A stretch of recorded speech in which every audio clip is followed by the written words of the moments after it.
We found our groove in the 2020-2021 National Hockey League season, and now we are looking for some trends to develop in the goaltending world. This is In Goal Radio, the podcast. I'm Darren Millard, along with the co-founders of In Goal Magazine. It's David Hutchison and Kevin Woodley, and as we record this, we are looking forward to a fantastic conversation with San Jose Shark goaltender Devan Dubnyk.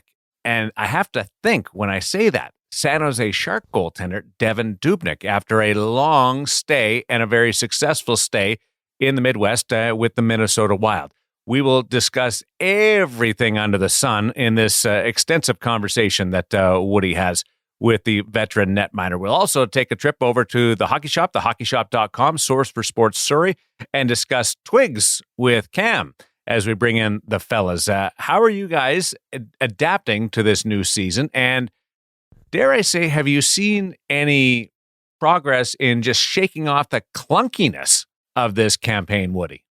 Well, personally, I'm still clunky as hell. And if we actually shared this video with everyone at 7 a.m. as we record a night after a game that I covered with the Canucks and Senators, they would understand what I mean by that. It's I find it hard to keep up, frankly. And maybe it's just because I've got a homestand here, 6 and 9 that I'm covering, but I just find it hard to keep. There's so many games some nights that it's hard to sort of monitor the trends. You almost have to, every couple of days go through all the stats and sort of figure out like, okay, who's playing well? Let's look at the adjusted numbers, because on a night-to-night basis to watch all the goals is next to impossible, especially when you're covering a team, as you know too, Darren, like when the Golden Knights are at home, or even for you on the road, like that's what you're inundated with. So there's some weird numbers out there. There's some really poor defensive play. I've seen a lot of it here that I think ties into a lot of those weird numbers. And I just wonder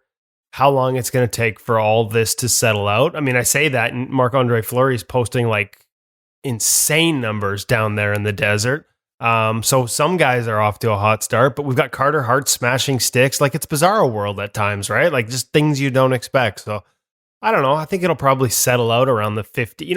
I think it was Mike McKenna, not to give credit to your partner as I'm talking to you, but I think it was him who once told me I never judge stats on goaltending until we're 20 games into a season. Problem with this year is that's half a season. That's too long for 20 games is too long. 20 games is, but in terms of settling out the numbers and some of the noise from a slow start, that was a mark that I used to use. And I think it was him that told me that. So, man, 20 games this year's halfway through the season. So I don't know what we do. I think we just enjoy it for now and accept that there's going to be a lot of variance early. There's going to be a lot of numbers in the 800s because the play in front of goalies, maybe isn't reflective of their performance. Certainly seen that here in Vancouver. It's like watching a beer league game at times. Breakaways, 2-on-0. Chances, yeah. Like Thatcher Demko made a breakaway save, a really good one on Nick Suzuki of the Montreal Canadiens, hell of a player, and nobody bothered to pick up the trailer, and the trailer tapped in the rebound, and you're like my phone lights up with all my beer league teammates going, does that look familiar? It's like, yeah, because this looks like beer league defense at times for some teams. So at the end of all of that, just trying to sit back, enjoy the moment, and be glad that we're back in the rink watching it. Hutch, I'm curious about your viewpoint, because you take in these games as both co-founder of In Goal Magazine, but you also have the eye of a father, and you watch with Maddie, and so you watch as fans as well, and who you like, and a less technical viewpoint, but also with a area of attention on that. So what have you seen so far? I think it's been a fascinating start to the year, guys. And Woody, your point about 20 games is interesting. And Darren, that is a huge chunk of a short season. But in many ways, maybe they should be given more than 20 games from the analysis standpoint, because there was no exhibition season. And I think that's been the fascinating window for us is being able to see these guys develop in a way that we wouldn't have before, because we see our local team in exhibition season normally, but you can't sign on to NHL.com and watch 10 games in a night from all the various exhibition games happening around the league, or at least I haven't in the past. And so we've been able to see those early season developments in technique for guys.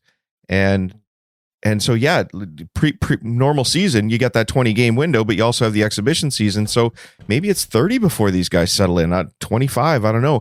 But interestingly, yeah, we've been sitting down, I would say more technical than ever, because my son has reached an age where he can see all these things. And so we have discussions over, probably driving my wife crazy over virtually every shot that happens out there.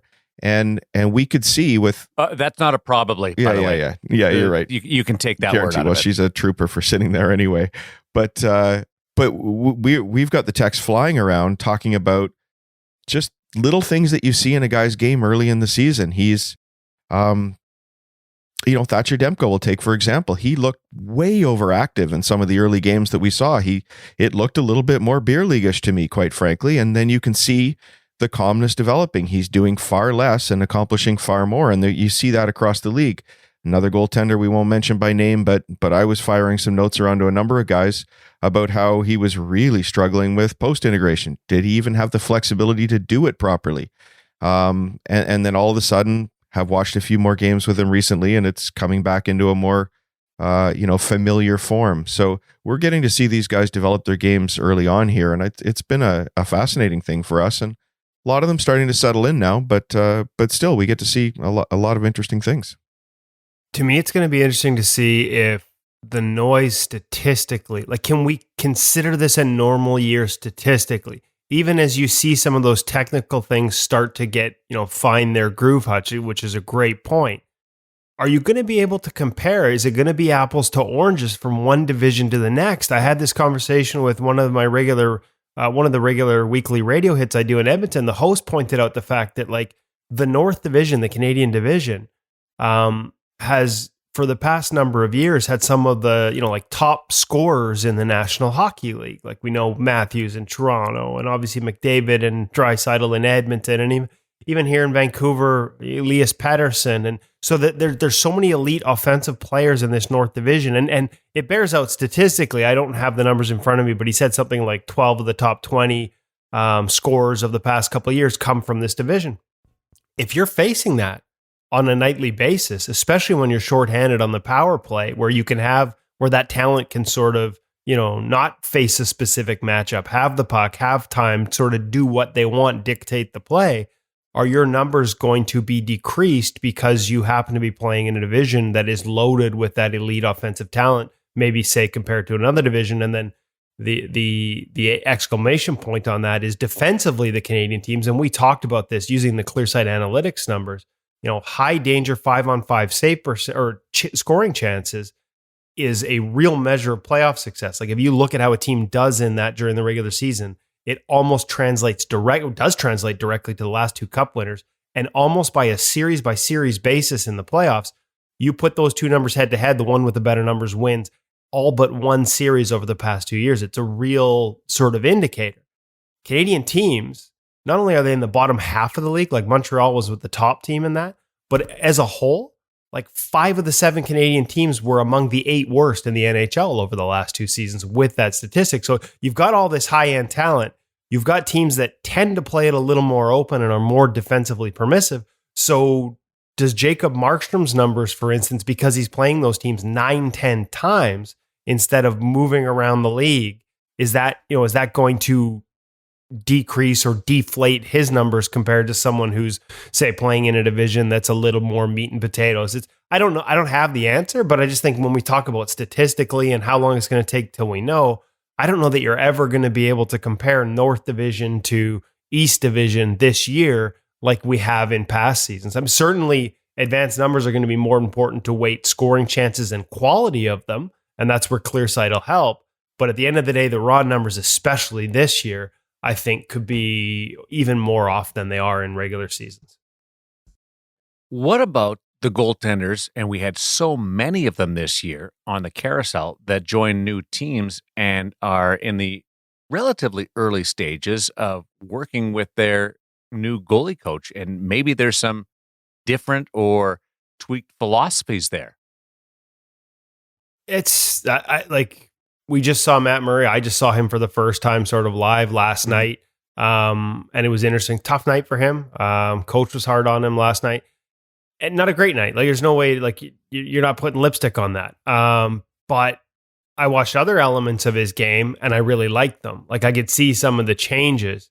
But then I watched Hutch mention post integration for him, and I know there's some changes that have been made there, and I think it's going to make him a better goaltender. But there were times in that game where he sort of missed his spots in the new techniques, and it cost him being a half second late getting across here or there. And you're like, so it's a missed execution, but it's something he hasn't done until this year. Like he hasn't played it that way. He wasn't taught that way in Pittsburgh. And so it's brand new to him. That this will help him in the long run.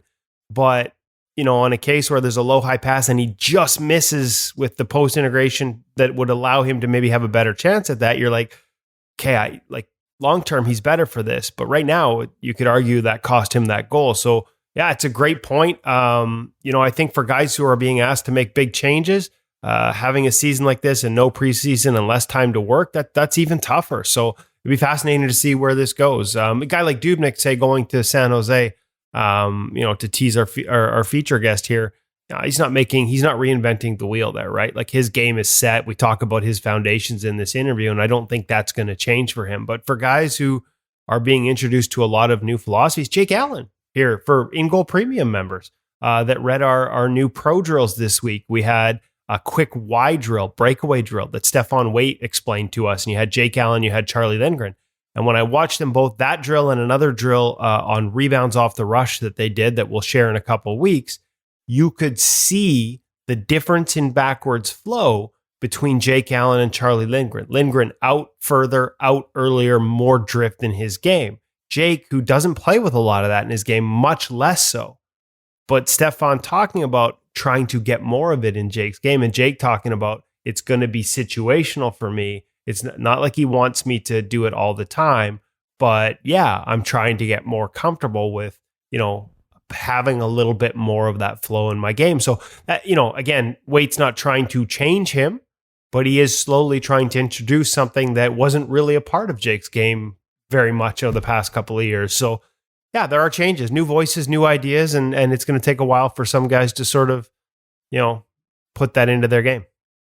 I think one of the things that's important in all that, though, Woody, is that coach-athlete dynamic and how those various groupings are going to respond. That was a great article you put together over at Premium. And one of the things I noticed in it was Alan talking about the fact that Steph is just trying to check some early season boxes and to work through some fairly basic things right now. And they're not really going to push too hard until later in the season. He did say it would probably come around.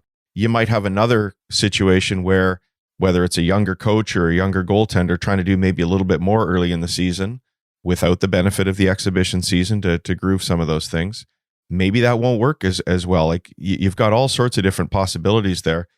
Depending on the experience level of the coach and the experience level of the goaltender. It sounds like Jake Allen has that time in the game and that confidence to be able to work with his coach and find what works for both of them. You might have a young guy who come in and just want to please so badly that he's going to change his game quite a bit. So how do those things work out? Totally. Yeah. You're right. Well, and the other part is we don't know how long. Like there's a massive difference here. And like I know some of the cases personally, but I think most of us don't know in each case, how long have they worked together? There are some guys that were in their town and in that group 2 protocol early and have been working together on small details, not in a team environment, just working with their goalie coach for a month and a half before training camp opened. There are other guys who first time they saw a new coach was at training camp. So that plays into this as well. How much time have you had to try and institute those changes? And on a case-by-case basis, again, there's somewhere I know who got there early and who didn't. But even I, having checked around the league, there's still a lot where I just have no idea. Did that guy just start working on this when he got there? Did he get there 2 days before camp? Has he been there for a month? There's a lot of, in a season with so many ups and downs and variables, that's another sort of, there's a lot of variance from team to team and goalie to goalie in that regard as well. And that's for the top 2 guys. Think about the trickle-down effect and how that affects the third guy in the organization, or the fourth, or the fifth, the American Hockey League goaltenders, and have to adjust to a change of scenery, because we know that there's even more movement on that front. But I also think it's a great lesson for parents and goalies, minor hockey and going into junior who change teams every year, like to watch this and see how it develops. And because you do have to be patient. And coaches, Hutch, that's an awesome point too. Coaches have to be patient with this as well with their goaltenders because they're eager. There's anxiety about wanting to prove your skill level, but also be in a position where they absorb and use it. And there has to be a meeting in the middle almost on that front. The Hockey Shop, thehockeyshop.com, source for sports Surrey, it presents our gear segment. We have Devan Dubnyk coming up in our feature interview presented by Sense Arena. And I'm really curious about his relationship with Evgeny Nabokov and how that's going with San Jose. So we'll pick Woody's brain on that. But the gear segment this week over at the Hockey Shop dealing with some sticks. And what can you tell us about what's going on with Cam and the gang over at the Hockey Shop? Yeah, well, as you're here, we're going to go through the Warrior V1 line, and that means like 5 different models that he's got there. He's got like half his stick rack right now is Warrior V1, so we figured it was time to help him clear way for the new inventory coming this spring, which I believe in Warrior's case will be V2. They've also got the M1 line this year as well. And that means great savings. Now, there's been great savings at the Hockey Shop for a while. It's time to sort of clear off the shelves of last year's inventory, make way for the new stuff that is showing up soon. Yay, exciting times in the goalie world. And of course, we'll go through all those new lines with Cam at the Hockey Shop, but right now it's time to save. And there have been specials, but we've got an even bigger special for you. These sticks, discounted deeply. Make sure you check it out at thehockeyshop.com. Search the Warrior stick line. Find the one that's right for you. Call Cam, annoy him with all kinds of questions about exactly how many grams each one weighs. Punish him for not having that at the tip of his fingers as we did this segment.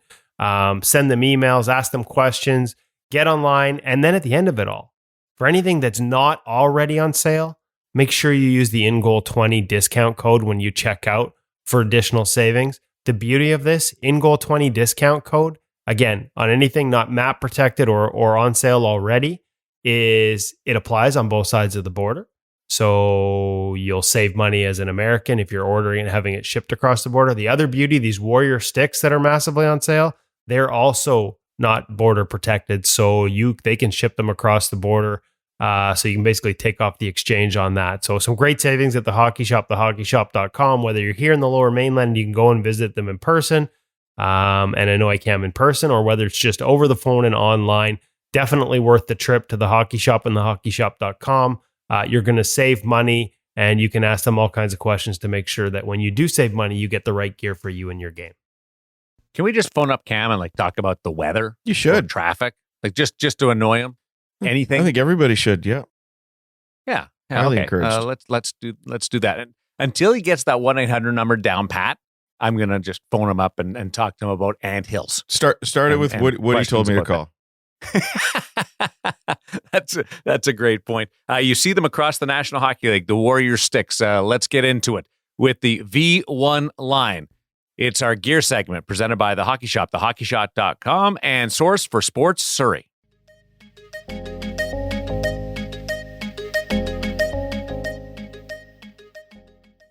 Welcome back to the Hockey Shop, source for sports. We're here in the stick room, the shooting room, where of course you can come and test out your sticks. We do allow players down here, or Cam allows players down here.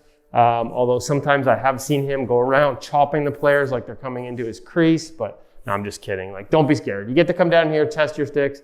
Cam will tape one up if you want to test the flex and the shooting on a goalie stick as well.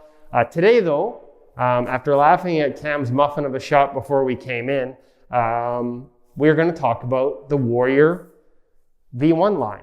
Now, I've got a special colorway here. We'll get to that in a minute. But first off, Cam, we wanted to talk about this one for a couple of reasons.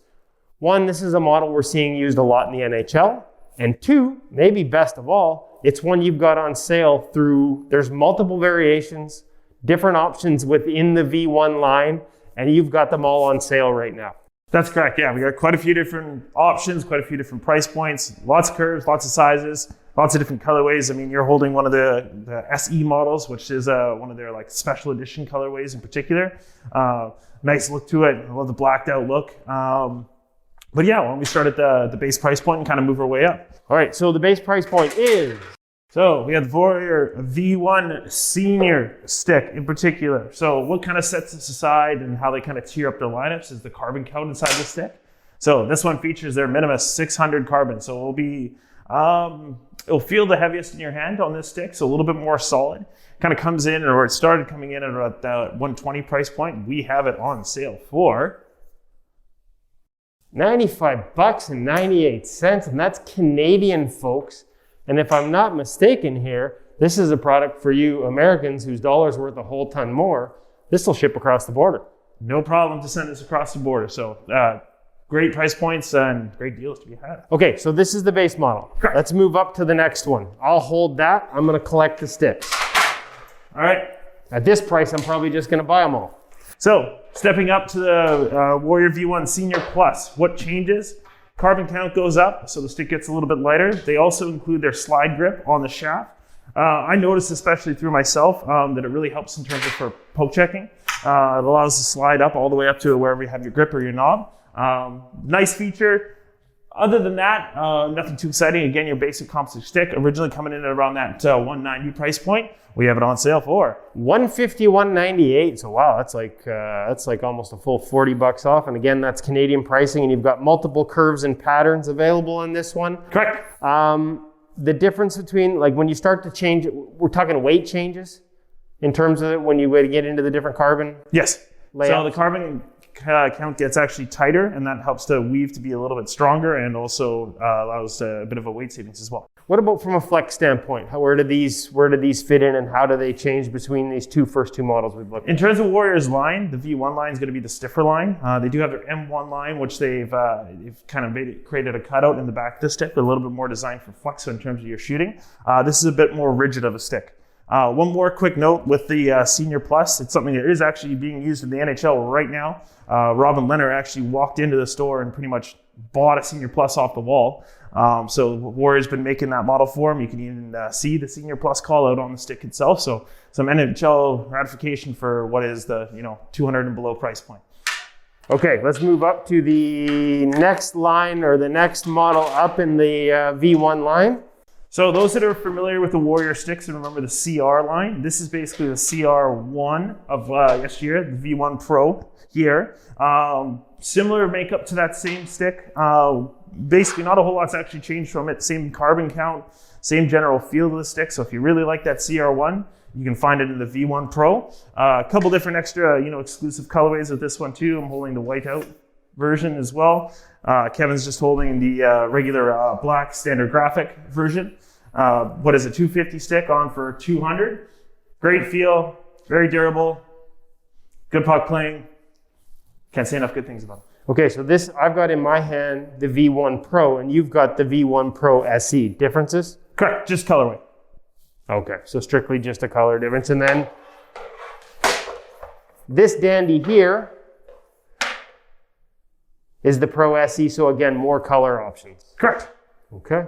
Same flex in terms of flex between these ones? Yes. Okay. Nothing changes other than just colorway. And carbon count? Yes. And price? And price. As you tier up through the line.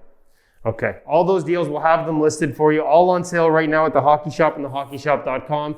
All shippable to the US, where you can get that extra discount for your American dollar. Cam mentioned the M1 stick.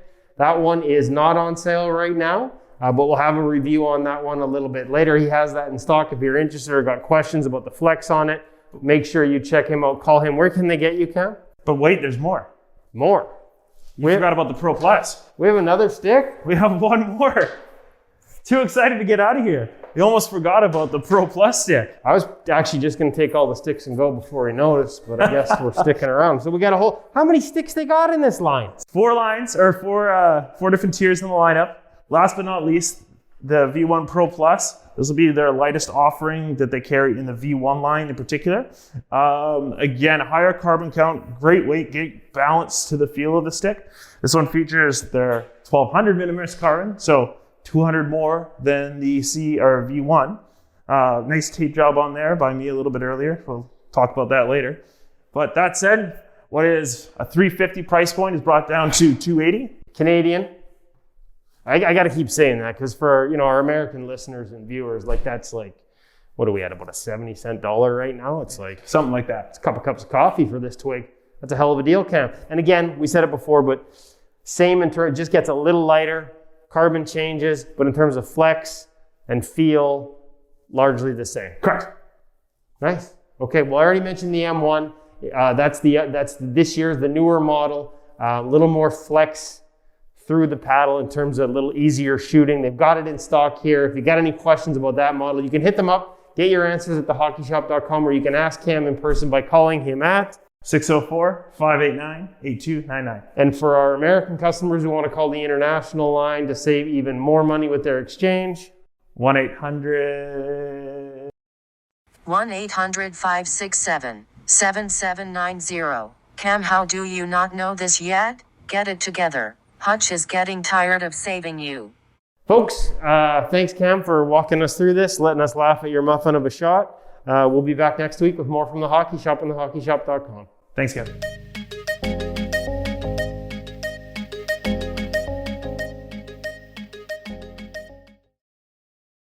Great job. And before we get back to the six, can I just make one point, because I know I'll forget, is the video segment that Woody, you and Cam did on the integration between the upper body and the pants on the Bauer line was some of the funniest stuff I've seen on Instagram. Well done. And it was hilarious, and it kind of got the point across, but really, really well done, and a sense of humor, little dad humor, but a sense of humor. Yeah, it was a little dad humor. My daughter basically just told me, "Oh my God, you're so old. Like you're such a dad." But it was good. Like, she's laughing at me, not with me on that one. Yeah. But hey, we got to have some fun. And exactly. And I got to point out, because we did have some people point it out, including my wife, because we just shared that this week. A lot of people have said, "Where are the masks, boys?" We filmed that. If you remember when we did the Bauer chest and arm, we originally filmed this segment, like it's got to be almost 3 months ago now, maybe a little more. And there were the indoor mask rules. First of all, we're in the store before anyone else. As you can see in the video, we maintain 6 feet apart. There's nobody else in there with us, but there were no mask rules in BC at the time in terms of indoors. And actually, before the mask rules became mandatory, we started wearing the mask. So for anybody who's offended by it, you're absolutely right. We should have been wearing masks, but just so you know, it was 3 months ago before those rules sort of came into effect. So we aren't in there right now. Every time you hear us this week, every time you hear us now, including this segment with the Warrior Sticks, it's a little bit muffled because we've had to put the microphone outside of our mask, and we're taking all those precautions. And they're taking all those precautions at the Hockey Shop in person when you go to visit them in Surrey. We have to get Hutch to put a little font up that says originally recorded on such. Crossed my mind, because there's a comment on everything from somebody. Well, I just think Woody had suggestions for you to do something earlier, so I just want to lump into the putting more work on your plate. No problem at all. And then, of course, Cam every episode has me throw something in too, so at least I get to be creative every day. By the way, the Warrior Sticks, we do see a lot of them in the National Hockey League. Yeah, that's the model. That's so save some money on the model you see. Save a lot of money on the model you see by checking them out at thehockeyshop.com. That V1 is the most popular line. Now, and speaking of money in the Warrior V1, like the one thing that it's nothing against the stick, because guys aren't gonna use the stick if it doesn't work and if it doesn't perform. But the reality is in terms of contracts and equipment contracts, Warrior's one of the few that have a stick only deal. And so amid all the hype that comes with how many people are using that stick in the National Hockey League, I think you have to throw the caveat out there that there's only one other company that gives you a contract just to use a stick, and nobody that I know of that pays that, the rates that we're talking there. So little grain of salt there, but again, guys aren't using it if it doesn't work for them. So, kudos to Warrior for finding something that guys are willing to use, and a lot of them in the National Hockey League use the Warrior V1. If you want to try it out yourself, now's a great time. Massive savings at thehockeyshop.com. Hutch, I want some advice right now. I order a Warrior V1 stick. I've traditionally used a 26-inch paddle because that's just all I've ever really known. Should I go down half an inch just because of the way the game's changing, or should two parts? I'm getting that. signals. 2 parts to that. Okay. So Woody's just thinking maybe, I don't know, but we've ordered some Warrior sticks this year and last year, and you actually, because of the way they size their paddles, you have to go up. I think it's an inch. Yeah. So if you're used to a 26, I think it's a 27 and a Warrior. But do call Cam and be sure. Yeah, no, it's true, Darren. But then you and I have been talking about something completely separate, which is, should you try something a little smaller?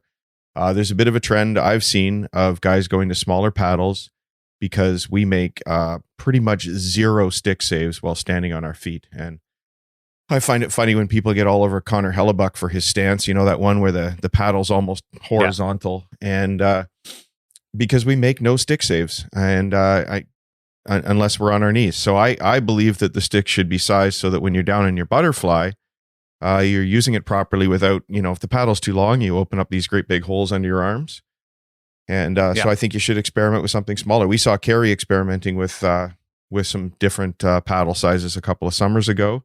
It was interesting that he was doing it in 1/2-inch increments, and it only took him about 10 shots to decide whether he was comfortable with them or not. But that's my thoughts on paddle size, Darren. I think it's worth experimenting.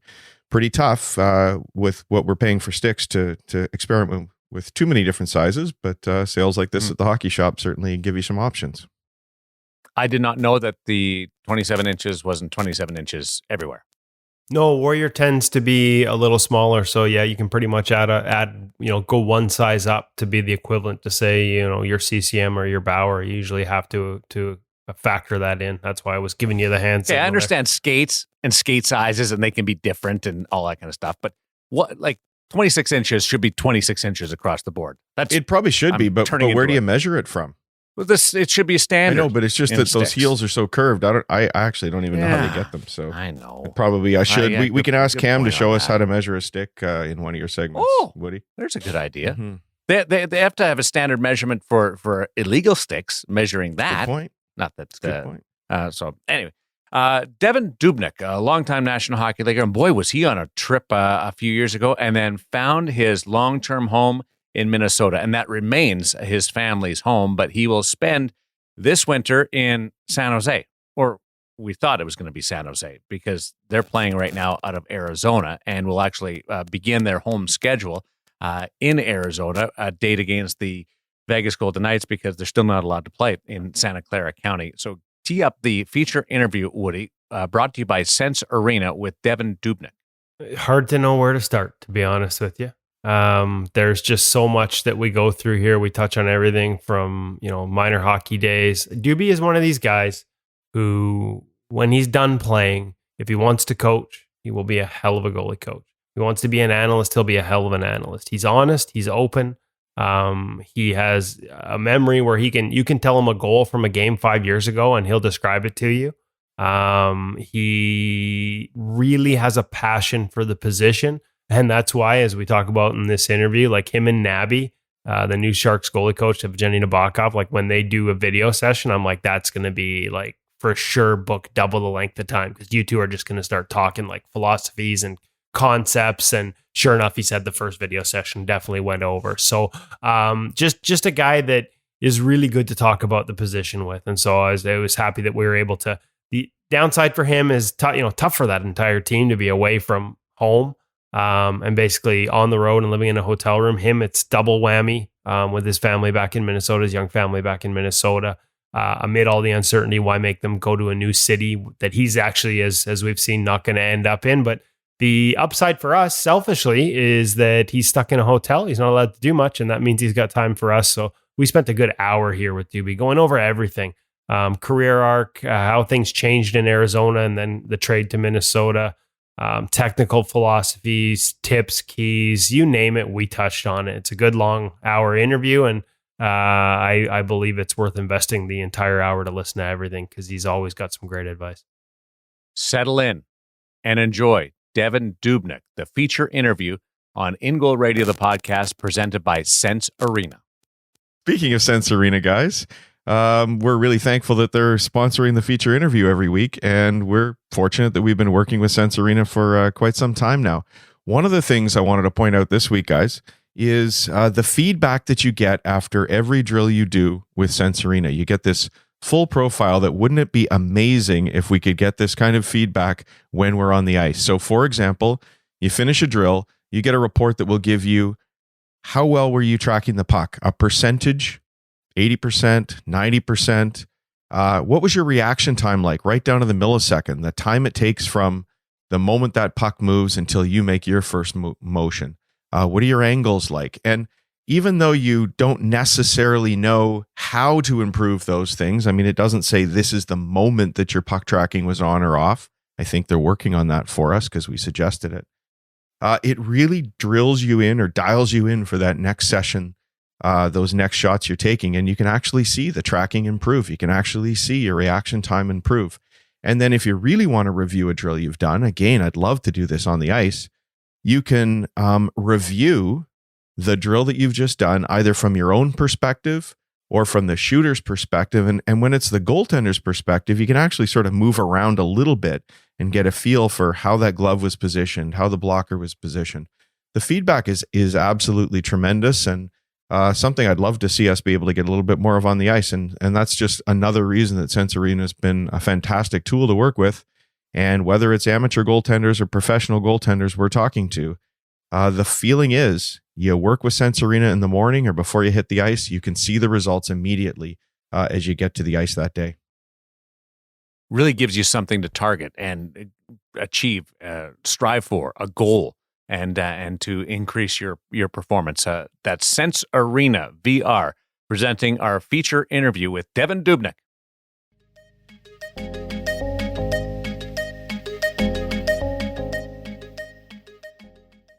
I guess the first thing, Devan, I wanted to ask you about was just mindset. New team, new season, with so much in terms of potential distraction going on around the league and around this team, and you in a new environment. Like, how do you go into that with the right mindset? Make sure you're focused on the right things. How do you approach it? Well, it's a different scenario, that's for sure. It's strange. It feels like, the last time I played was in the bubble. The last time I was doing hockey anyway was in the bubble, and now we're kind of seems to be back to the same thing here, being in Arizona and being away from family and whatnot, and you forget that the rest of the league's not doing it. So it's like you kind of get used to it. I mean, the thing when you're in the bubble, you realize that every other guy there was doing the same thing you were. So, it was fine. And then you kind of feel that way now because that's what I was used to. But then you realize that no one else is doing what we're doing. So it's frustrating. I mean, every guy here misses their family, and myself included, and it's a difficult situation. But I think as a group, we've done a pretty good job of just understanding that this is the way it is right now. And I mean, what are you going to do? You can sit there and worry about it and complain about it and feel bad about it, or you can just take it for what it is. And I think this group has done a pretty good job of being positive about the situation. And there hasn't been, there's not a lot of negativity, not a lot of complaining. We're just here, and Scottsdale's not the worst place in the world to be either, which certainly helps. It's perfectly 20 degrees and sunny every day, so that certainly helps the mood. But it's a strange scenario for sure. Oh, with the testimonial like that, Eddie's going to have you selling houses for him. What's the over under on how many places he's tried to sell you so far? None yet. But I haven't spoke to him too much because we're not allowed to see anybody outside of our little group here. So, but I don't know. I don't think there has to be a lot of pushing involved to realize how nice this place is. What about mindset with a new team? What's the toughest part coming into a new environment as a goaltender at that level, Devan? You obviously have a relationship with Nabokov. I've seen you guys on the ice up in Kelowna at least that one summer. Adam Francilia. What's the toughest part of fitting in with a new team? Systems? Is it X's and O's and where guys play, or is it personal tendencies of defensemen? There's a lot that goes into it. Yeah, I think. Well, I mean, I don't know. I think that'll all come about when we start playing games. It's certainly easier to get adjusted and get acquainted with the group when, in a scenario like this where you're with the team to start the season. Come here for training camp. We've been here for a couple weeks and getting to know guys. I mean, there's lots of time to get to do that. So it's certainly different than being traded mid-season where you roll in and and everyone's in their routine and the season's going on, and you just hop in a game and go. So it's been fine that way. Feel like I know a lot of these guys. I think when you play as long as I have, you just kind of feel like guys from just being in the league and playing against them. I've played with world championships with a few of the guys here, and a really good group. So getting to know guys and getting acquainted and fitting in is the easy part. I think you want to come in and impress guys, and you want guys to be comfortable and confident with you in there, and so that's always a thing with a new team, that you want to go out and make sure you're impressing guys and make them feel good about it. But at the same time, I think I've played enough games against the Sharks and against most of these guys on this team that they know what I'm about, and they know they know what I'll bring to the game when it's my turn to play, and you just got to be comfortable and confident in that. Do you have any past experiences with Martin Jones? He's obviously a guy we know a little bit here and have gotten to know a little bit here in Vancouver as sort of being his home base. From the in-goal standpoint, do you have any history with him at all, or did you have any relationship? I met him at the All-Star game in LA. Was the only time I've really had a chance to interact with him. So I mean, you get to know somebody a little bit. You share a dressing room with them. Obviously, nothing deep or personal that you get into, but it's always nice to have familiarity with the guy. And then obviously, I've seen him play a ton of games and vice versa. So, I'm always big on having a good relationship with your goalie partner. I think it's extremely important, and I think that'll be a big thing here as well. Obviously, he's done some work this summer. I guess for a lot of your new teammates, it's been a long summer, right, since March. I know he spent some time with Adam Francilia, who, of course, you've worked with for years, and there are some new concepts there for him in terms of movement and mechanics and stuff. These are concepts that you're familiar with, that you I think, would probably cite as a foundation of your game. Are there conversations with the three of you? I'm trying to figure out whether you can actually feed off a guy. Can he learn from you? Does he ask you questions? Are you guys bouncing stuff off each other? I know it's early in that relationship, but do you get to that point, or do you get to that point early? Not too much right now. I think he's not a young guy by any means. He's played a lot of games. I consider him a veteran guy, and so I'm not gonna sit there and watch him do drills and tell him what I see. I'm not his goalie coach. I'm his partner, and from what I've seen, he looks great, and I know he put in a lot of work and a lot of time with Adam, so I'm sure he understands a lot of the stuff anyway. So I think being with a veteran guy like he is, those conversations that happen a little more organically, and I'm always one that likes to talk about scenarios and games and what happens, and but everybody's different, so we haven't had a chance. The season hasn't started yet, so we'll kind of see how it goes, but we'll certainly that's up to him and how he wants to do it as well. Not every guy is the same, and if he wants to have a conversation about every play that crosses the blue line, I'm happy to do it. And if he doesn't want to talk anything about hockey, I'm happy to do that too and talk about other things. So he seems like a super nice guy, and looks like he's moving well in there thus far. So I think it'll be a good relationship. Well, I've seen you and Nabby have conversations around drills up in Kelowna. I can imagine there's going to be no shortage there in terms of when you two are in a video room. Like, I know how much you like to watch the game and break down the game. Like, I'm guessing that's going to be a fun partnership. Yeah, it's been great so far, and he knows I'm good with talking during practice and just pointing out little things in practice, whatever he's seeing. I'm happy to make adjustments on the fly. And we had our first video meeting a few days ago, and it ran a little longer than the scheduled time allotment. I think he had to kick me out of there because he had some video with the younger kids too. So no surprise that I got punted out of the room on that one. Well, where does video, like, how do you use that? Where do you work it in? Like, I think a lot of, especially young goalies that listen to this, Devan, maybe some of them are, we're seeing it now at Bantam. They're getting access to video. How do you utilize it and make sure you're utilizing it the right way? Can you overanalyze and get almost paralyzed by it? How do you find that balance as you've gone on in your career?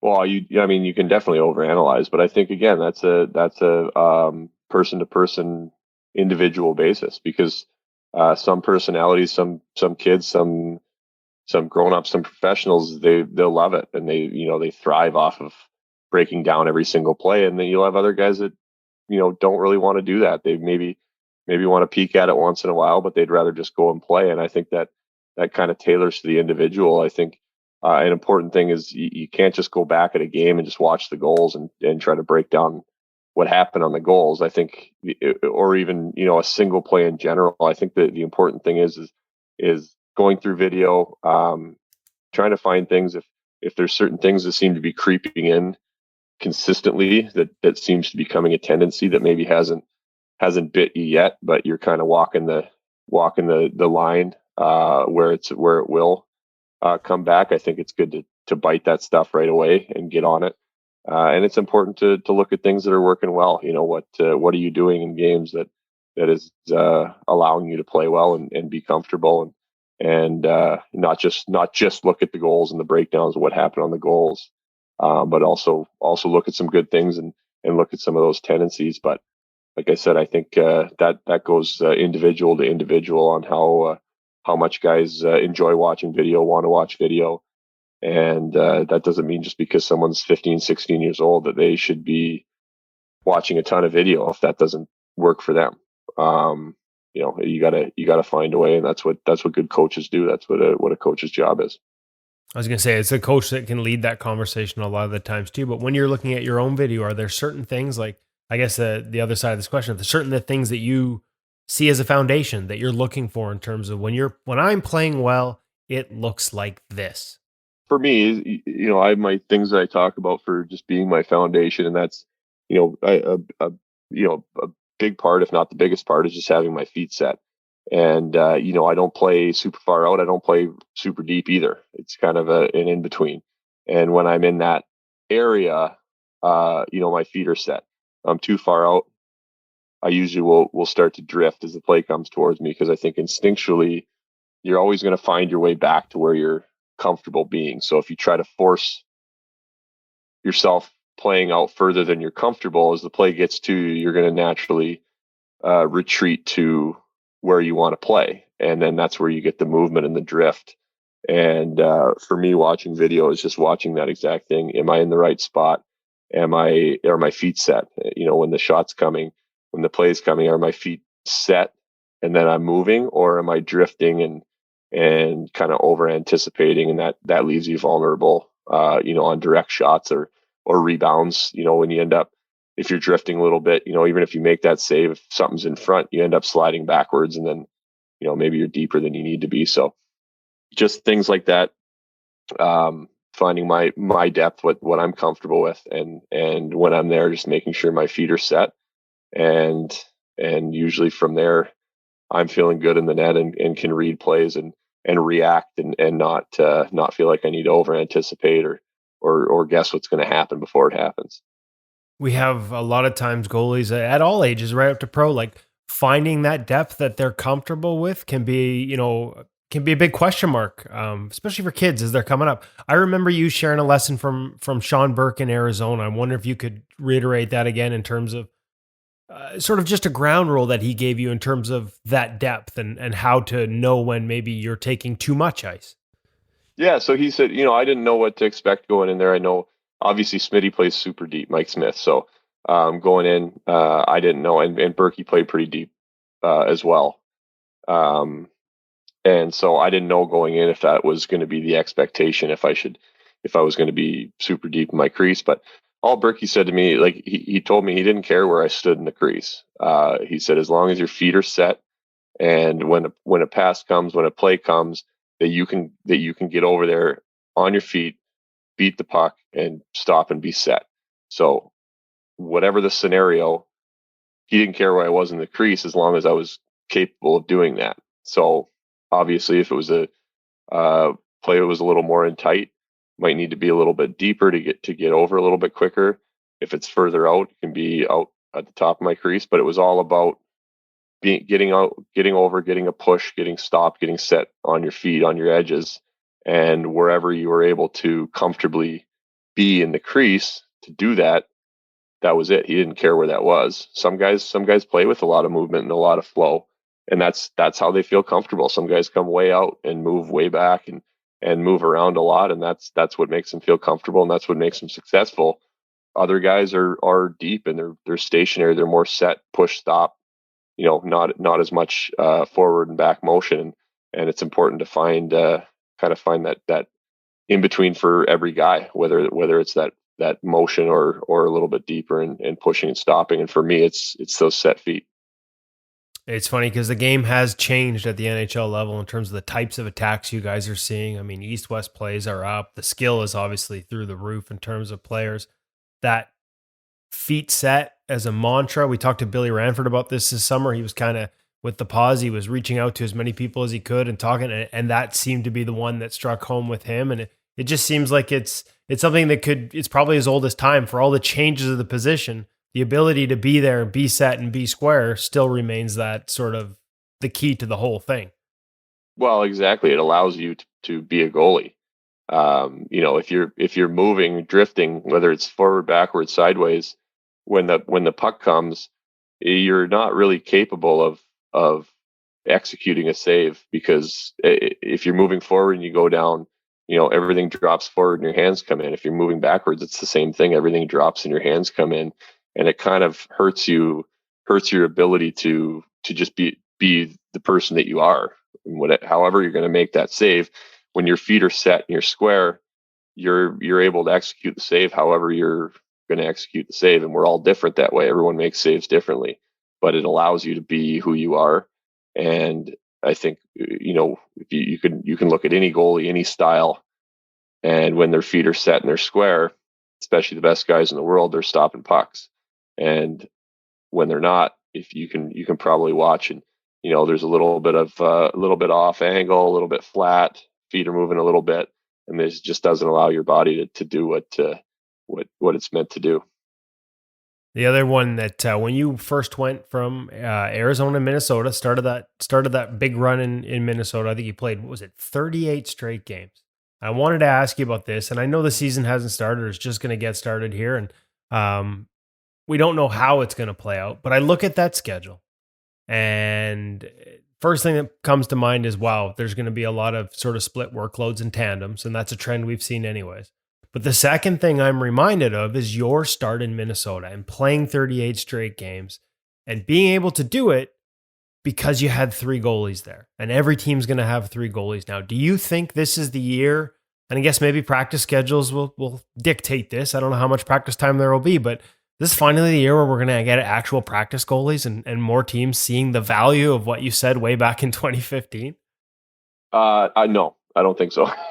No. Oh no. I don't know. I don't know if the how it works rules wise with the taxi squad, if that goalie's actually allowed to practice with the team or not. So that'll be something that he is. Okay, I didn't know that. Then maybe we will.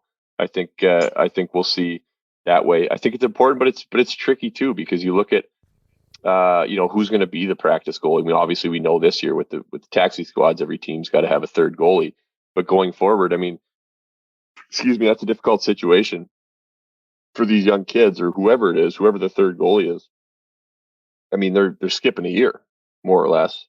They're just not going to play. They're going to be here and practicing, and that's in most teams. I mean, every team now has basically got a third goalie who's ready and capable to come up and play when need be. A lot of times that's going to be a younger guy.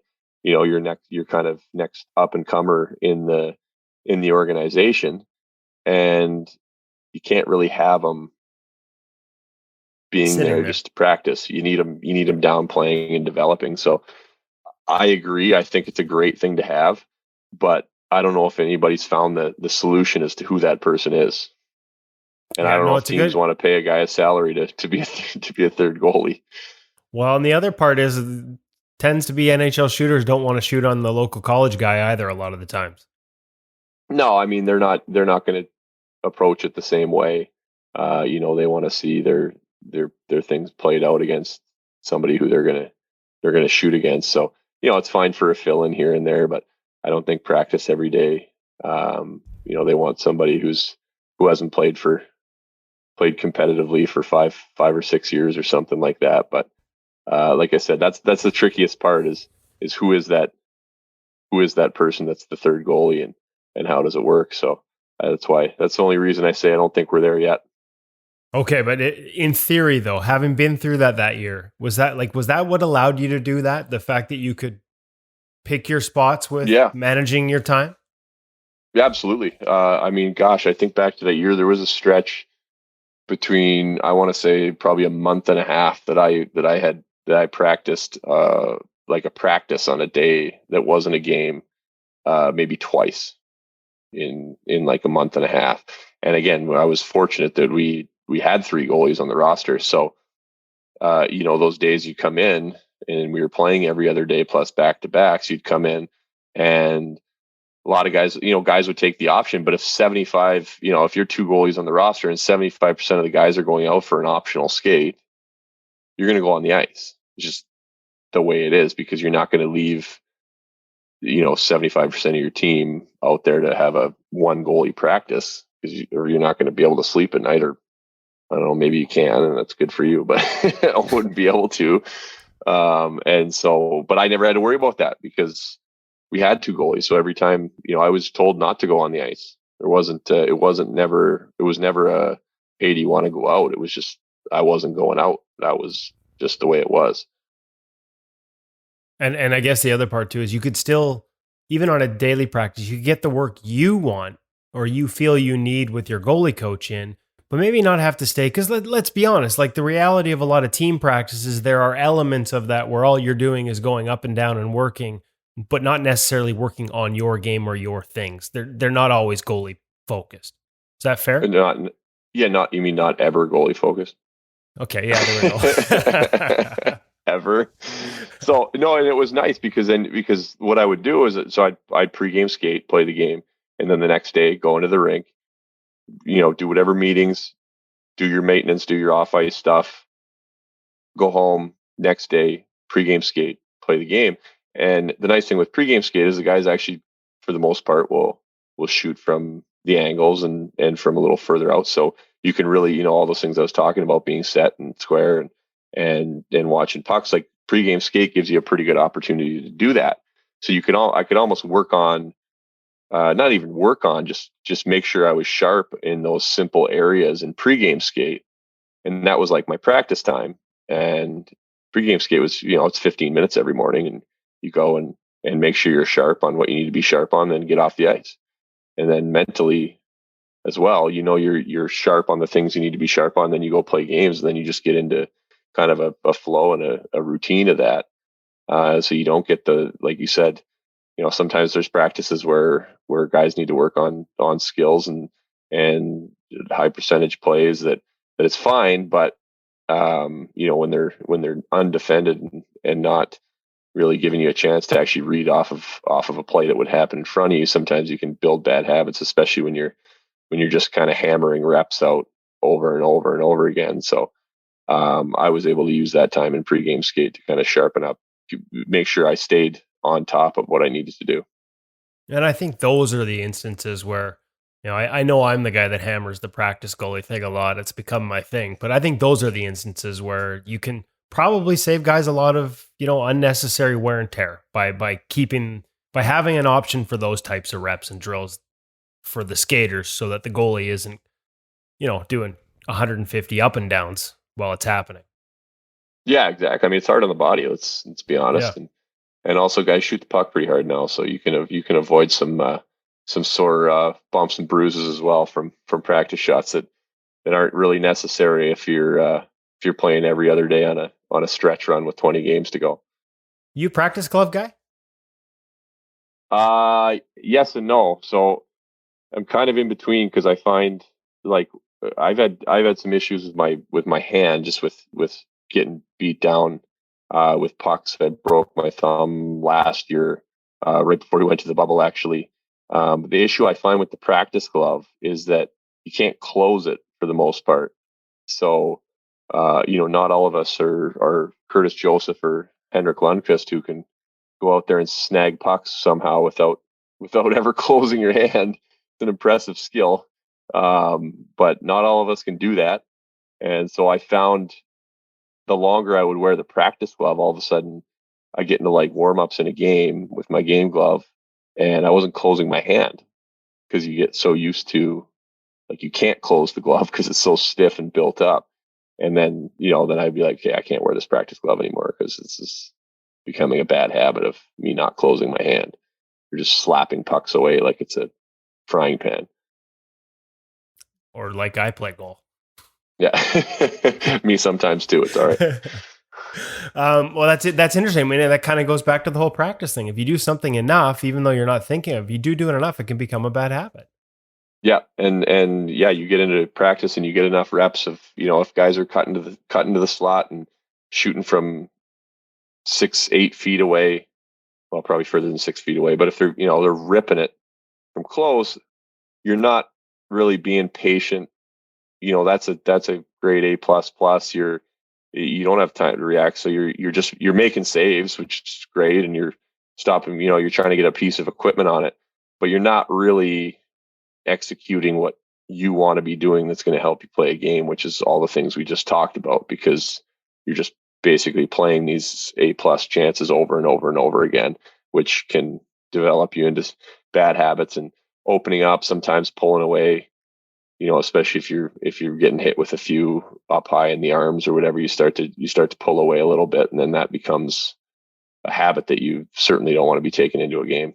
We talked about practice gloves. I got to ask you about gear. I was going to ask you about the evolution of the game, the evolution of your game. What about the evolution of gear? Like, if I had handed 15-year-old Devan Dubnyk a set of these new Bauer pads and you'd put them on and watched rebounds come off them, what would have been the reaction?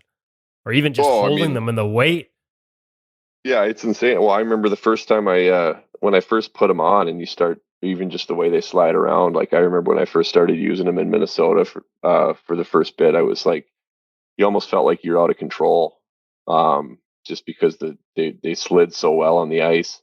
And then, yeah, the rebounds and the lightweight is it's just crazy. And I mean, you get used to it, but I mean, if I took my two pads probably weigh as much as one that I wore my last year at junior. I wore the old RBK ones. They were 12 inches wide and 39 inches tall, and had 800 leather buckles on the back. And those things, one of those probably weighed as much as both of my pads do now. That evolution, the other part of it, and we were waiting on Instagram on like, we got to get Sharks photographers to start snapping the goalies below the mask, because we're getting all these great shots of the mask and all the gear. Well, Goalie Gear Nerd and all our fellow gear geeks on Twitter and Instagram, we're just waiting. Style matters, man. We've seen the new. What's that process like? You got a new design, you got a new graphic. I know it's not the end all be all at this stage of your career, but you still get kind of jazzed to see that for the first time after you go through a design process. Yeah, it's a lot of fun, and it's a lot more creative now with the way Bauer's able to print the skins on their pads. So I've the last, I don't know, 3-4 years, I've worked with a graphic designer that works with Bauer, and it's fun, and he's great. He kind of knows what I like to see now. But I mean, even this year we were working on stuff in playoffs. So actually we were doing the Minnesota colors. Everybody asked me with the new stuff if I was trying to make it look like shark fins, because it kind of does, which is funny because that's not what I was trying to do, because I actually had that set made up in Minnesota colors originally, just because I like the design.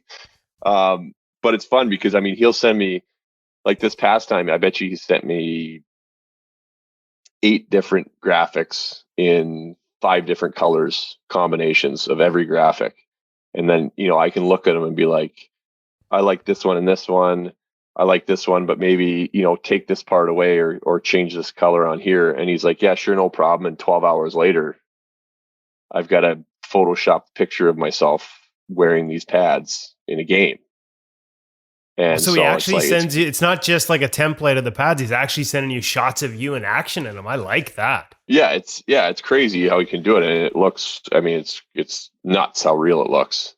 And I mean, he sent me one of the San Jose ones, like before I'd ever played a game in San Jose. Like, he photoshopped the jersey on there and literally everything. So the process has definitely changed a lot over the years. So it's but it's still a lot of fun to come up with those graphics and with something new too. I just like it's cool.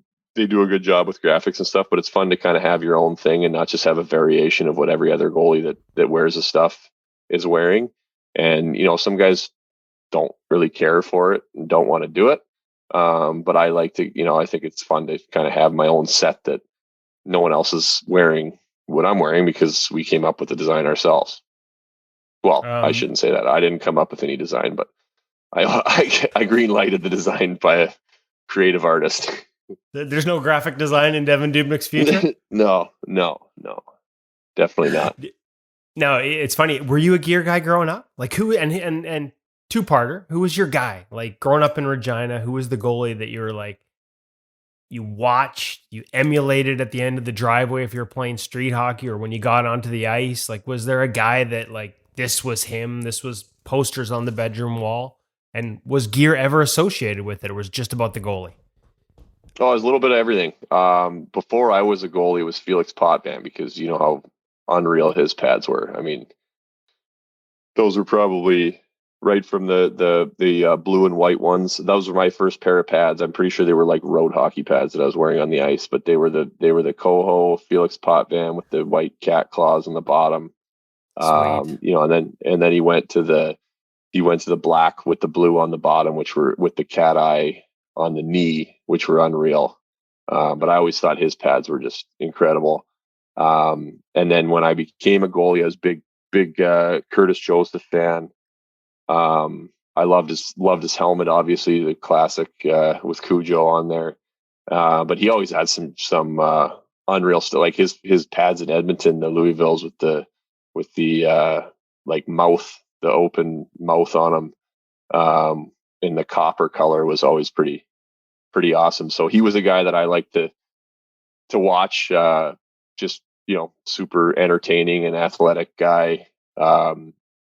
Always fun to watch. And I was kind of just becoming a goalie then too. And I tell Freddie Brathwaite this, he was my favorite goalie in Calgary, because he was playing for Calgary at the time when I was in my early teenage years, and another guy that was super fun to watch and cheering for the home team. I really like to watch him. So I've got a chance to get to know him a little bit, and told him that story. Told him I have a signed picture jersey, stick, all Freddie Brathwaite stuff, and from when I was a kid, and he didn't believe me when I told him. But I had it all. He was I had the full setup of Freddie Brathwaite on my wall, and it was fun because at our Net 360 camp there a couple years back when Freddie was there, I got my parents to bring the Freddie stick that I had, that I'd gotten from Rich Preston, was the coach, and I was an assistant coach in Calgary, and I played with his son, played Pee-wee with his son, and so that's how I got the Freddie stick signed in the first place. My parents brought it down, and I brought it to the rink and got him to personalize it for me, and then he asked if I'd sign a stick for him. So it was a pretty cool little roundabout way from me getting an autograph on a Coho Revolution stick when I was like 13 years old. Oh, that's an awesome story. And quick shout out to Fred Brathwaite, who just got hired by the Vegas Golden Knights to be their AHL development goalie coach. So he's one of our favorites too, and been on the show. And quick shout out to him. With stories like that and memories like that, I've seen you around kids at that Net 360 camp when you've had an absolute bagger. You've been through an hour with A-Fran, an hour and a half on the ice, but you always stop for the kids to sign stuff. Like, does having those memories make you that much more, sort of aware of the type of impact you can have as a professional athlete on these kids? Yeah, I mean, it's a little bit of both. It's one you do it because they're kids, and that's right. What you do. Part of it is it's fun to see the looks on their faces and the excitement you get. But every once in a while, you remind yourself of what that means, and Freddie probably signed that stick and had no clue who was going to, and just signed it because Rich Preston asked him to sign it for a family friend, and then sticks with me for my whole life. I end up bringing it back so you get personalized. You just don't know, and it's things that you don't think it's a big deal, but for these kids, I mean, it could be a 2-minute interaction, and they might remember it for the rest of their life, and those are extremely important things. But like I said, along with that, I mean, just they're kids. That's what it's about. You see the look on their faces and and how they feel and the way they look up to you. And this is a enjoyable, a positive part of the game that you got to take those moments and enjoy, because you don't realize the effect it has until you look back and remember when you were a kid. I wrote a letter to Felix Potvin and got a picture signed back that was probably signed by his like PR agent, and probably wasn't even signed by him, but but it was, I remember he's with, because the pads, and I think it was like a school project or something. You had to like write a letter to your favorite athlete or something. So I wrote a letter. I think we just moved from Toronto, and so I wrote a letter to Felix Potvin and got a signed like 4x6. I don't think it was a Polaroid. It wasn't that long ago, but it was a 4x6 photo that was signed by Felix Potvin. So, you remember that stuff, and even where we are now. I mean, it's good memories, and you want to be able to provide that for as many kids as you can. When did you start in goal? Like you're sharing these memories of when you were a kid. Like, were you always a goalie? Did you? Because we see kids now 7, 8 years old. Like, what would your be? If your son decides, I remember this summer, I think he was heading out for one of his first skates. He comes to you at a certain age and says, "Dad, I want to be a goalie." Like, is there a point where you're like, "No, I just want you to go play and learn the position and learn the game by being a forward too"? Or are you saying, "Hey, yeah, goalie by, if that's what you love, do it whenever"? I think it's important I started when I was, I want to say I was 9. I might have been 10. I think I was 9 though. And, I remember telling my dad I wanted to be a goalie, and he said, "Not a chance. Am I being a goalie?" And so I worked on him over the summer, and he finally agreed that I could go half and half. I could play every other game as the goalie, and I'd play in the whole season as the goalie. I think I played one season as a player, but I think it's important when the kids are young, you shouldn't stick them in goal too early, because a big part of being a goalie. It's funny when you go, my son's 7, and when you go and watch the games, they all rotate in and out. But the best goalies are the best skaters. Like when you stick, for the most part, when one of the better players in the team ends up in the net, he tends to be one of the better goalies, strictly because he's a good skater. And so you have to be, the kids have to play and learn how to skate and play the game, because if you just stick them in the net, especially at the young age where there's not a ton of work, a ton of shots, it's a lot of standing around. You want them to learn how to skate and how to play and enjoy, all of it, rather than just stick them in early. But I don't know.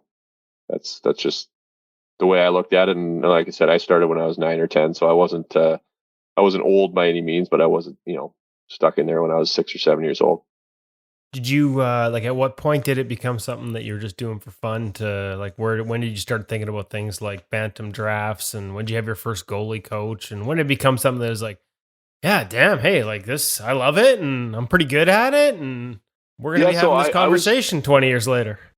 Yeah, I mean, I started. I was pretty bad when I started, but it didn't really seem to bother me. I was just enjoyed it, and my dad would tell me after that he just noticed how quickly I caught on to it, and like how much I improved quickly. And there's I remember watching a video, like a home video of me, like my first game when I played, and was terrible.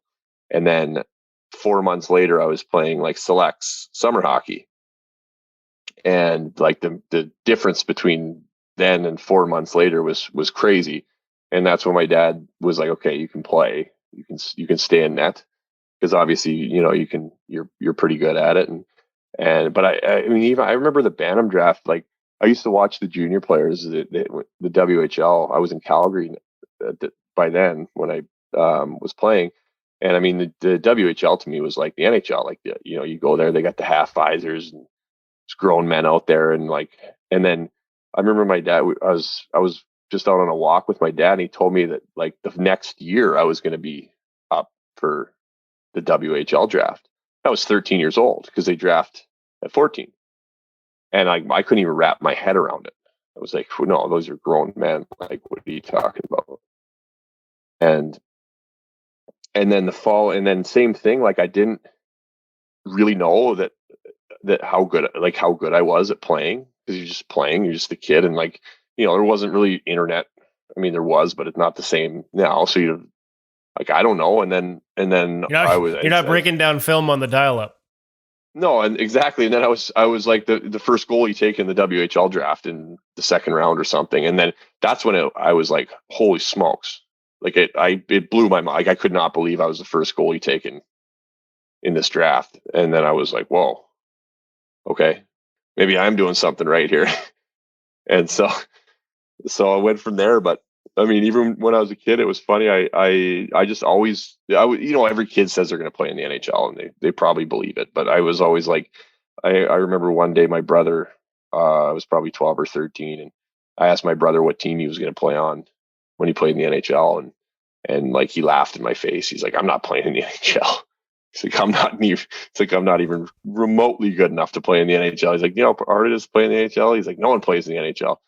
I mean, innocent, but kind of terrible speech from your older brother, but very, very innocent.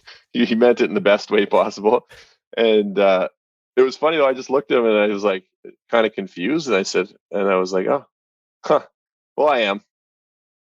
And it was just like, that was just like, I honestly, in my head, it was never like a cocky thing. It was just like, I always just like, yeah, it's fine. I'm going to do it though. That dream takes another step. First round pick of the Edmonton Oilers. What do you have? What's your lasting draft memory when you look back at it now?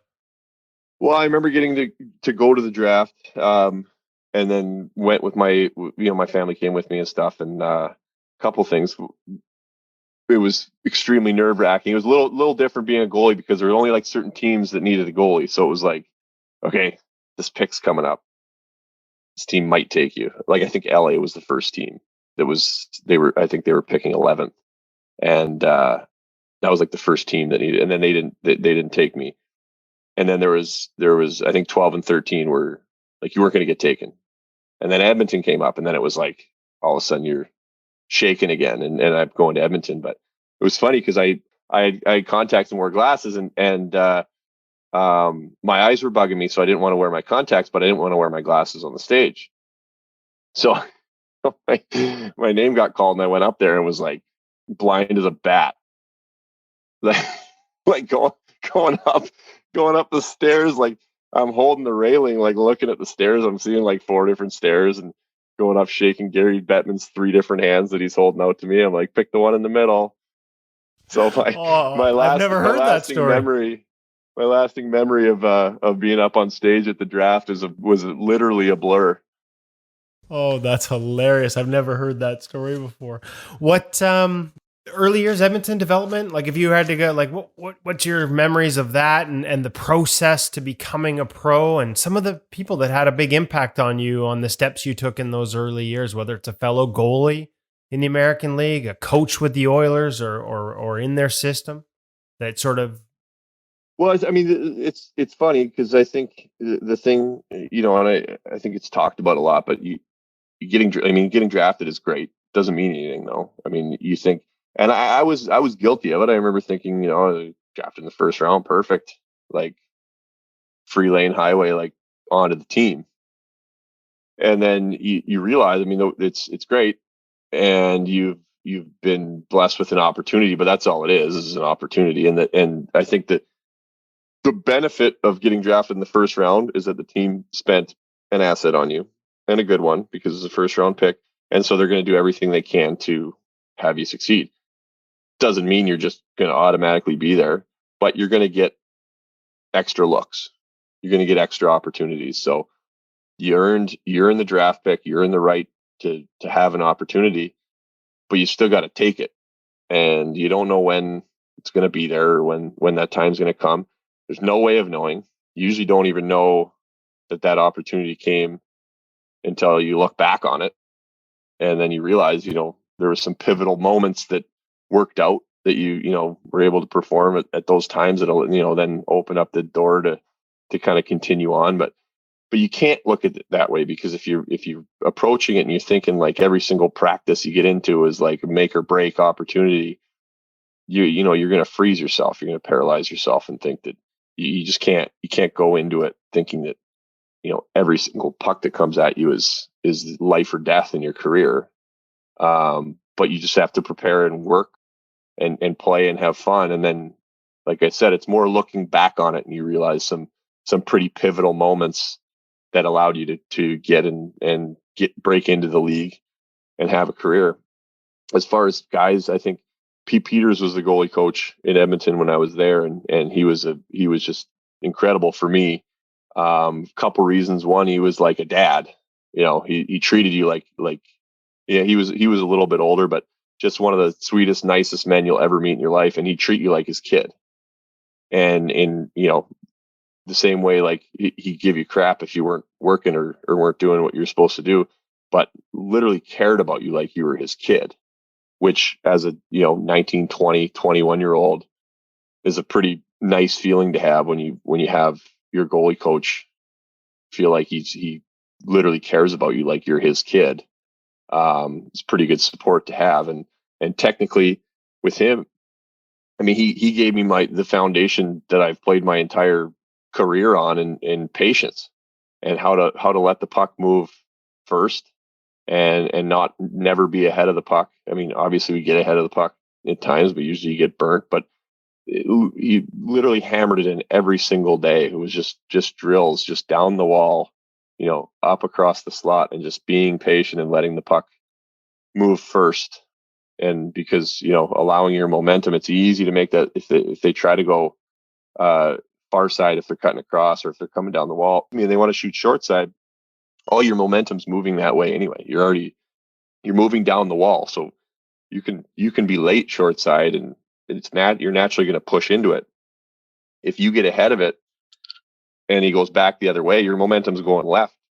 You're not going back right. You're going to get burned.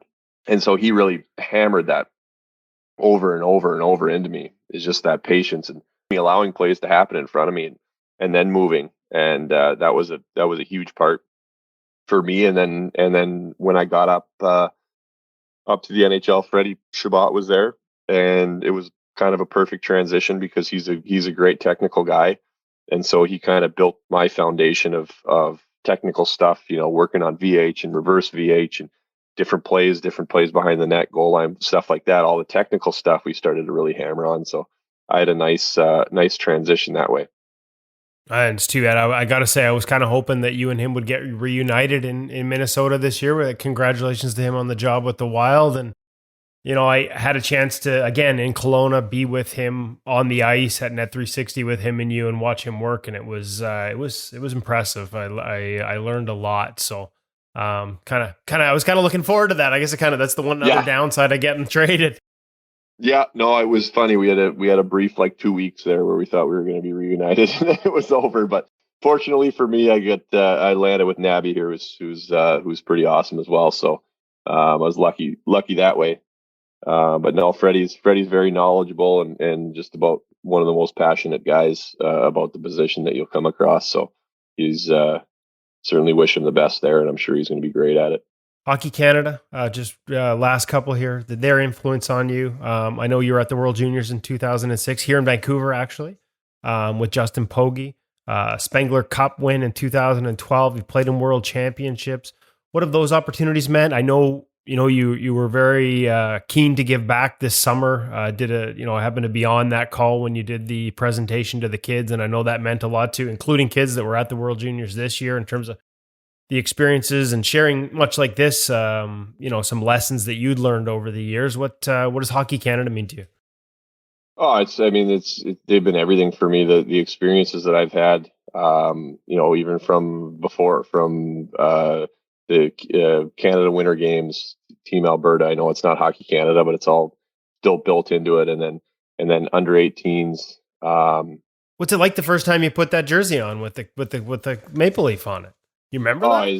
It was at under 18s actually. And we were over in Czech Republic, and just an incredible experience. And that was a kind of another learning thing for me where I thought I was just going to be handed the reins to play, and I wasn't, and didn't deserve to, didn't play well enough to be handed the reins, but just kind of went in a little bit, made the team and went in a little bit, just thinking that, I'd had a great Canada Winter Games and going into it and thinking, I was going to be the guy just because I was the naive and the little puke teenager. But That was a good lesson for me in that first one where I didn't play, and then when I did play, I was not good at all. And then you leave there, and it's like, okay, well, yeah, you're not just going to get it handed to you. This is a pretty big stage and big competition. So then I was able to go back to the U18s at the end of the year after the season was over, and went in just with a much better mentality that I was just going to work and play my ass off to get that, to play and get that spot. And I had a way better tournament and played almost all the games at that tournament. So that was my first experience. And then the World Juniors in Vancouver was incredible. I didn't play any games, but just being a part of it and being a part of that group. Obviously, being in Vancouver was just insane. And then going over to World Championships, that's a pretty awesome tournament. Just the way Hockey Canada treats everybody too is pretty incredible. And I've had some of the best experiences, things that looking back on, just going places and seeing things around the world and getting to play in these places, and just things that I never would have dreamed of getting the chance to do, and to be able to do that 4 times at the World Championships is just something looking back on that never would have had the opportunity to ever do those kinds of things without that. And they're things that I'll certainly never ever forget. Last one. We talked about the evolution from being a young kid, some of the different voices over the years. I'd be remiss if I didn't ask you about the past few years. Obviously biased because I've had a chance to be there and film some of it, but just what's changed working with Lyle in the summers in terms of where that's fit into your game? I know it's something I've written about in the past, perhaps a little prematurely once. Made some headlines there, and created some stories for you. So because people probably ask you about it still, how do you view that, like the tracking and the trajectory and that type of stuff? Where does it fit into your game, and how would you best describe your understanding of it to, say, a young goalie who was trying to wrap his head around the concepts? Yeah, so I mean, it's a big foundation. It's funny you mentioned that. I remember waking up a morning in the middle of that run in Minnesota, and I had all these interview requests about this head tracking, and I didn't even understand it at this time. I got the most brief description of it and was trying to incorporate it into my game, in my own mind, what I thought it meant. And then all of a sudden I had 4 interviews in a day that I was supposed to talk about this head tracking that I knew nothing about. It was pretty overwhelming. I'm I don't know what to say. But I think it's like anything. I think it's like a foundation of your game. And I think if you watch, I've kind of always said, I think all goalies, especially at the top level, track well for when they're playing well and when they're moving well. And it's about understanding what it is when you are on it, when you're tracking, and when you're not. And I think that's the biggest thing with Lyle is understanding what it was, looking at what it looks like when I'm doing it properly, looking at what it looks like when I'm not, kind of how everything unravels if you're not tracking properly compared to when you are. And then really with him is understanding how it really it incorporates into every single part of your game, from net plays to movement up high to it's everything. So it's a constant learning thing for me as well, to continue to understand and to feel how in each and every different scenario that ability to get properly set, to follow the puck, let the puck go first, watch it with your eyes, your head, and then move into it. And then when you're not, you're pulling back, you're opening up, and it's that split second delay. And that's kind of what Lyle hammers in, really, is eliminating the delay, that split second. And it might not burn you this time, might not burn you next time, but eventually it's gonna cost you, and you might not even know it cost you, but you can run the tape back, 5, 6, 7 seconds before the goal went in and see where it all started. And so it's fun because it's a never-ending process to try to figure out, to try to perfect it. And I know for a fact I won't perfect it at any point before I'm done playing, but you got to keep trying. And it's another one of those things, like you talk about having your feet set and how it allows you to be a goalie and play.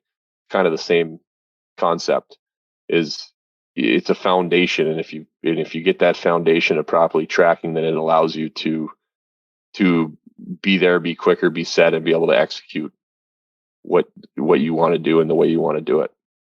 It's funny because I know you love to watch a lot of hockey. So then the second question is, after that and after learning it, because the article came out based on a conversation with you, and you had sort of learned it or touched on it with Stephen Valaket at a camp in Vail. I think that's how it came to be. But then you learn it the next summer, or you get on the ice with Lyle.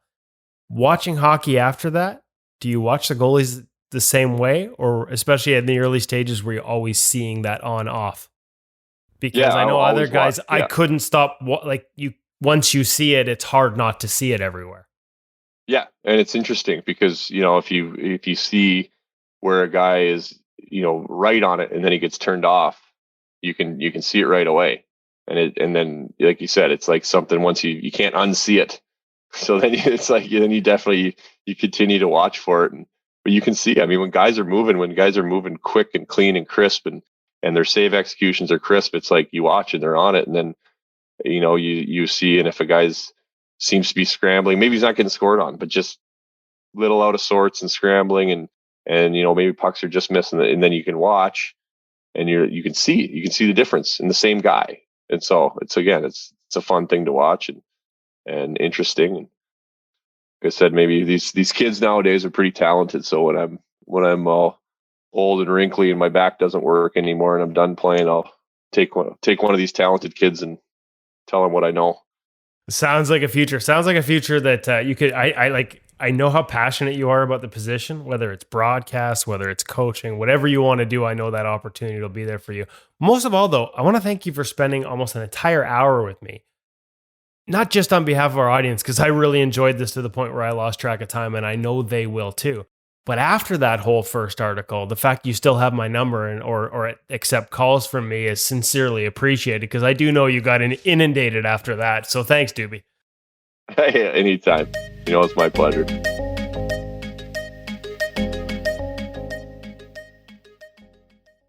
He has a house in San Jose. He just hasn't been to it yet. And there's no guarantee that he's going to see it for a while. And his family may not move. The plan was for the family to move to San Jose, but because they're in the holding pattern, and when do you make that choice because of school and all that kind of stuff? So it was already a really strange year. And then you add in something like this for players and goaltenders, and guys in the American Hockey League, ECHL, have dealt with it forever. So they'll be rolling their eyes going, hey, just part of the gig. But it's another one of those challenges for a veteran guy trying to adapt to this COVID year. Yeah, and it's funny because I've had this conversation with a few guys, and they get it. Like, they're not looking, nobody's looking for sympathy, not at all, not in any way, shape, or form. But I think, I thanked a guy that came through town here recently that just having a conversation away from the rink by text, these guys are making sacrifices. If you got a young family at home, and it's one thing to, NHL players are on the road a lot and that's part of the job, but to be gone for 2-3 months, just like they were in the bubble, that's a sacrifice so that we can have this season, so that we can have hockey, so that for those of us who work in the industry can have jobs and collect checks. So, I think sometimes we tend to forget that. And again, they're not looking for the sympathy. They're not looking for the kudos.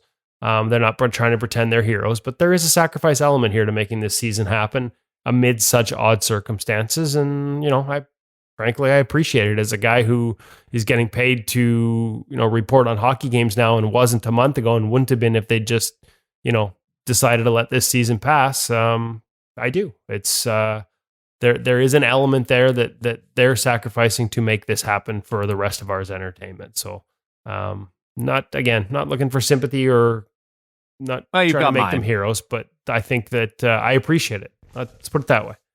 What have you been able to acquire content-wise since you've been back at the rink, since the season started up, and for In-Goal Premium members? Drills. We're back into drills. Yeah, which is nice. And it's not quite the same, I'll admit. It's not quite the same as when we were at the rink last, where I could be down against the glass, maybe even shooting from behind the glass, different angles. 20 feet away from the goalies. Everything is bird's eye view. As you know, Darren, they've kept a lot of separation between us and the media and the players. I'm just grateful to be in the rink again. and fully understand that they want to maintain that degree of separation. Here in Vancouver, we've got separate entrances. We never cross paths with them. Everything is on Zoom.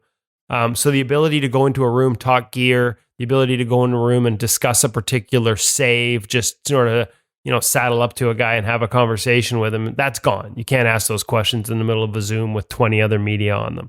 But the drills, we're able to film from bird's eye view. We're able to sort of get some things that we can share at In-Goal Premium. And then with a lot of the guys able to have conversations with the goalie coaches about the whys and the keys, as we had with Stefan Waite this year, to those drills, sort of behind the scenes and outside of that official media Zoom environment. We can get them one-on-one and get a guy like Jake Allen and talk about what he's working with on this breakaway drill. A couple other drills that we'll have here that we'll share with everyone. We'll have some more. The Senators are in town right now. Filmed some drill work with them the other day. I'll be able to talk to Pierre Gru, who's been very good for us over the years, and share those drills with everyone else. So it's nice to sort of be back to pro drills with NHL goalies and have some fresh content. Look for at least one of those pretty much on a weekly basis moving forward here.